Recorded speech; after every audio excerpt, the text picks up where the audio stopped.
Hello and welcome back. I'm Lygo, this is My Life in Football Manager, episode 28, and today we've got the upcoming game, top of the clash table against Coventry. So if you like the video, don't forget to leave a thumbs up. To support the channel and follow along with My Life in Football Manager, hit the subscribe button. Before we get into the game though, what I want to do is just catch up on where we left off last time. Let me scroll up the fixtures.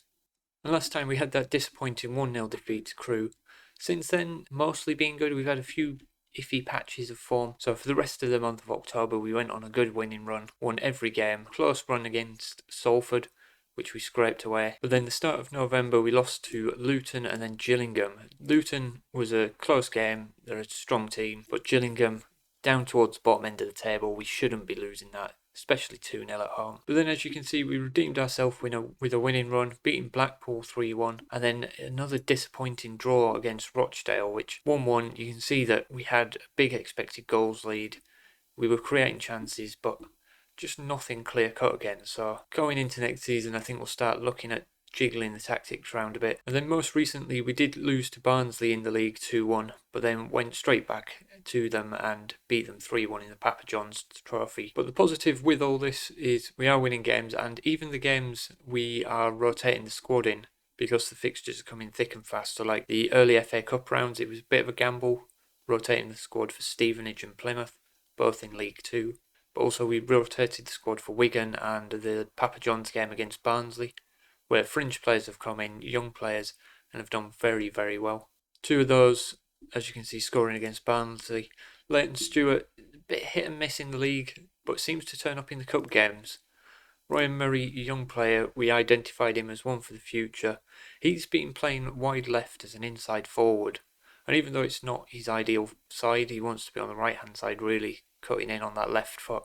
As you can see, he scored 6 goals in 2 games in the FA Cup. And he also grabbed one in the Papa John's trophy, so he's developing nicely. And then another player that we've identified as attacking player going forward, Adam Howell. He came through our youth academy last year, so was already part of the squad, and made a couple of substitute appearances. But as you can see in the cup games and the under-23s and so on, he's head and shoulders above everyone else on the field.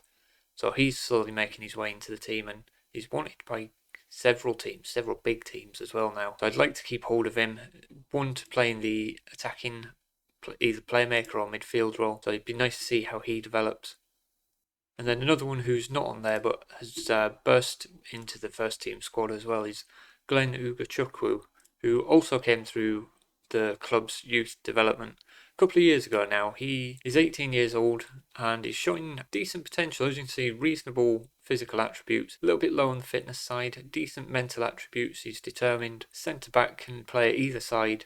Another one that's a consistent performer and is showing promise of potentially being a championship player as well, which is interesting. Which, coming up to the January transfer window, now that I've got an idea for the squad, I want to start slimming this down, getting rid of some of the fringe players. We've got players like Callum Camps, not really played. He's played 8 games, 3 of them as substitutes. Has come and said that he doesn't feel good enough for the squad, so he's one that can move on.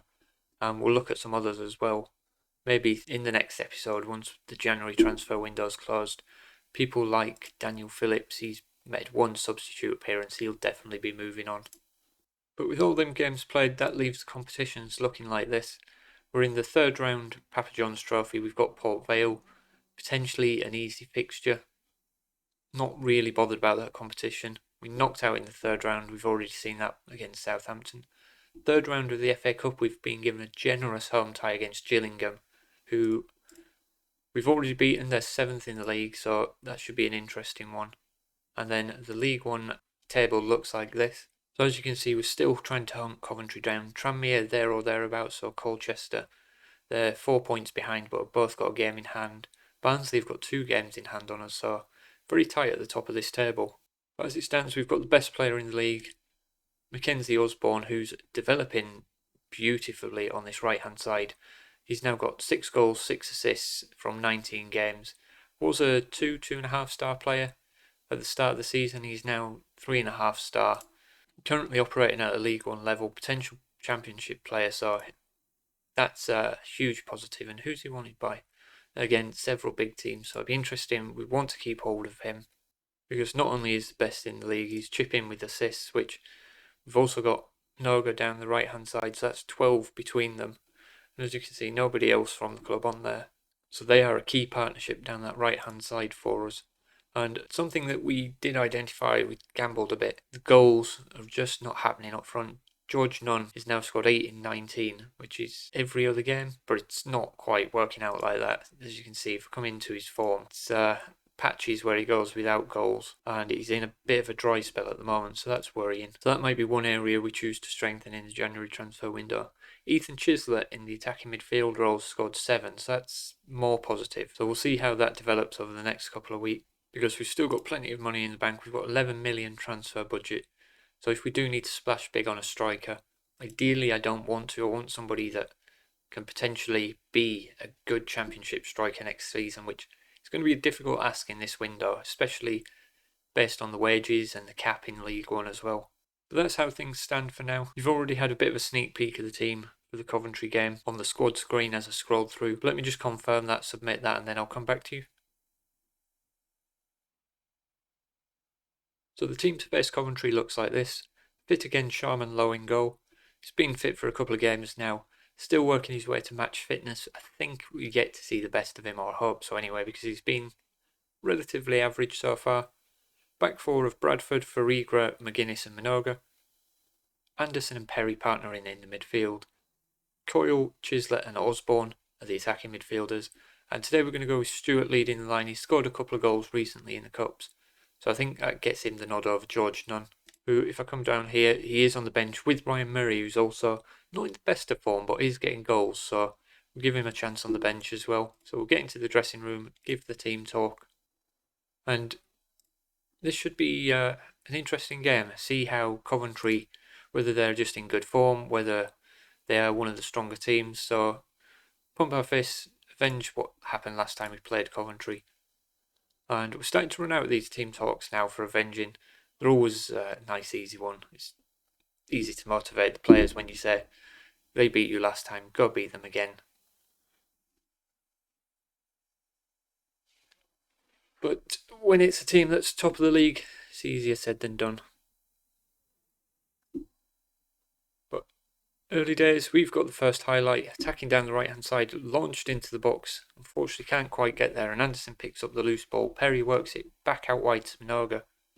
Beats his man, Coyle, and he's hit the crossbar, and I think it's tipped out as well by the keeper, but we've got the first chance and it's looking positive. The highlight continues with the corner. Coyle whips it into the near post. Farigra can't get the head on it though. It's into the back post, and that's dismal from Stewart. Never going to threaten the goal with anything like that, but early days, it's taken half an hour more or less for them to get their first shot away.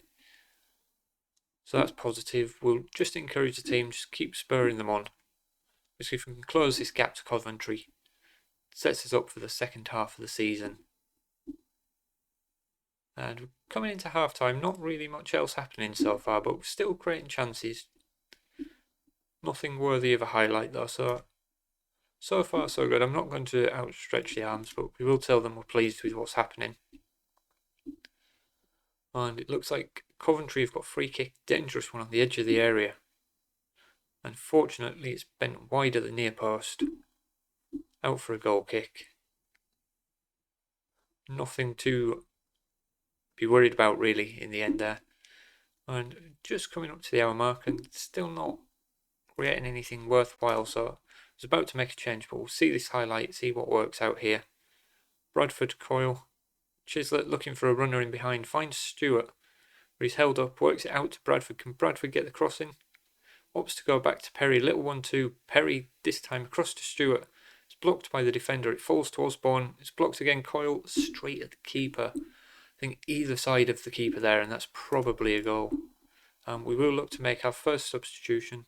And Mackenzie Osborne's tiring, but he's the best player on the pitch for us, so I think I'm actually going to leave him on just until he gets probably a bit further down on the fitness heart. I think the change I probably will make is Ryan Murray to come on for Chislett, who's not playing well. Push Murray out onto the left, play him as the inside forward where he's been scoring goals. I think just make the one for now and see what happens. Give it another 5-10 minutes. Don't want to take Osborne off just yet. Still nothing, so we'll make the final 2 substitutions now. And I think with that slight change in tactic, we'll stop working it into the box, ask them to be more expressive. I think the changes I'm going to make, bring Close on for Anderson, just a bit of experience in the midfield rather than youth. And we will bring George Nunn on for Stewart, which is a difficult one. This is the problem when you haven't got a striker scoring, because you've got George Nunn that's going through a goal drought. That's the best option we've got to come on and grab a goal from the bench. So we give him the opportunity anyway. See whether he can reward us. Minoga with a header comes to nothing. And we're trying to press Coventry, and we've pressed them up. None here, feeds in Osborne. Osborne can't quite make the finish straight at the keeper, and that's where we see Osborne still developing, because a bit more experience, a bit more composure, and he probably gets the winner there. But I don't know whether it's a disappointing 0-0 draw, because we should have won the game. But would we have taken a draw beforehand? Absolutely. So I think we'll praise the team. It's a bit of a nothing game in the end. They've not got any advantage on us. We've not clawed any advantage back. We probably do leave ourselves looking down now. Probably even all the way to Crewe. 2 games on hand. They could end up a point behind us. So all to play for in these playoff spots at the moment.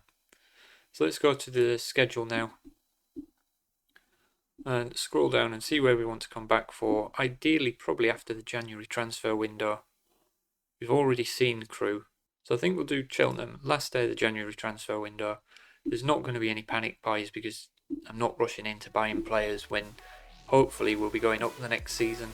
So we'll wrap this one up there. If you've enjoyed the video, leave a thumbs up. Subscribe to see the next episode of My Life in Football Manager. Thank you for watching. I'll see you next time.